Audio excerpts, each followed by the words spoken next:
ఆంధ్రప్రదేశ్లో ఇప్పుడేం జరుగుతుంది? కల్తీ మద్యానికి సంబంధించి ఒక ఆట.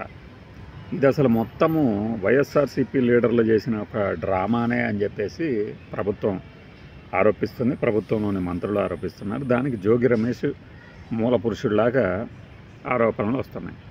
మరి జోగి రమేష్ ఏం మాట్లాడుతున్నాడు?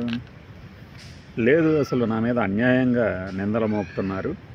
అసలు ఆ జనార్దన్ అనేవాడు నాకు తెలుసు, కానీ వ్యాపారం లేదు, తొక్క లేదు, ఏదో ఇలా మాట్లాడుతున్నారు. అయితే నాకు ఈ వ్యవహారంలో జోగి రమేష్ తాలూకు మాటలు కొద్దిగా శృతి మించినవి అనిపిస్తుంది.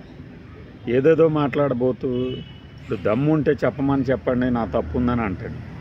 తప్పు ఉందనే కదా ఆంధ్రప్రదేశ్ ప్రభుత్వం తరఫున టీడీపీ వాళ్ళు మాట్లాడుతుంది. మళ్ళీ మీకు పెట్టలేరా, మీకు అది కాదా ఇది కాదా అంటే దాన్ని ఏ రకంగా అర్థం చేసుకోవాలి? సరే, ఆ ఇష్యూని పక్కన పెడితే ఈ జనార్దన్ అనే వ్యక్తి మాట్లాడాడు అని చెప్తున్నటువంటి వీడియో నేను చూడలేదు, కానీ ఆ సారాంశాన్ని ఈ దినం యథాతథంగా అనువదించింది కాబట్టి అందులోని కొన్ని విషయాలను నేను ప్రస్తావిస్తాను. అవి ఏంటంటే,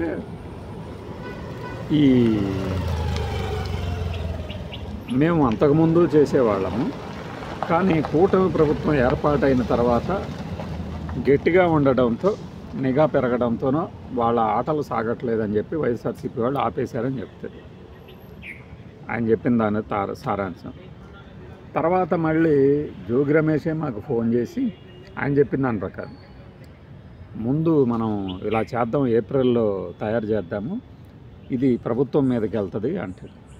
ఇది ఎలా కుదురుతుంది అంటే ఇది లాజిక్ లేని వాదన కదా.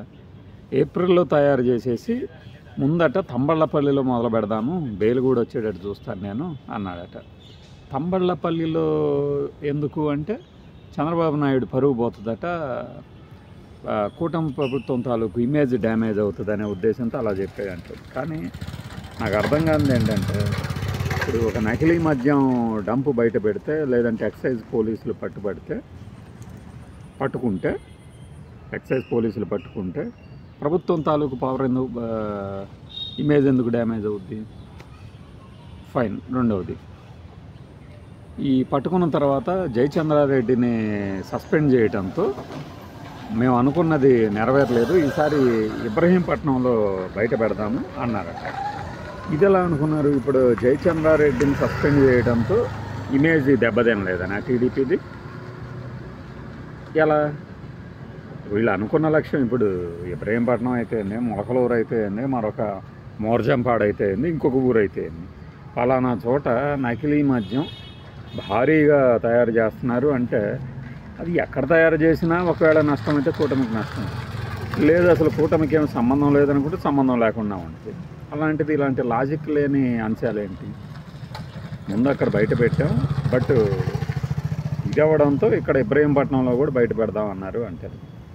ఫైన్. ఇందులో ఏంటంటే ఇది నిజమా కాదా అనేది మనమేం విశ్లేషించక్కర్లా, పోలీసులు చేస్తారు, కోర్టులు చేస్తాయి. కానీ ఈ లూప్ హోల్స్ ఏంటి? అక్కడ బయట పెడితే సస్పెండ్ చేస్తే టీడీపీ ఇమేజ్ పోద్దనుకుంటే సస్పెండ్ చేయడం వల్ల నిలబడింది అన్నట్లుగా ఈ జనార్దన్ వీడియో ఉంది. మళ్ళీ ఇక్కడ బయట పెడితే అంటే ఇక్కడ బయట పెట్టినా కూడా ఏమవుతుంది అంటే ఏంటంటే వీళ్ళు చెప్పదలిచింది వైఎస్ఆర్సీపీ వాళ్ళే ఇలా ఒక ప్లాన్డ్గా తయారు చేసి డంపులుగా ఉంచేసి మా మీద బురద చల్లుతున్నారు అనేది టీడీపీ వాళ్ళు చెప్పించారో లేదా అదే నిజమో అనుకున్నాం. మరి 2.5 ఏళ్ల నుంచి వీళ్ళు మద్యం ఇలా చేస్తున్నారు అని మన పత్రికలే కదా గత వారంలో రాసుకొచ్చారు. దానికేమంటారు మరి?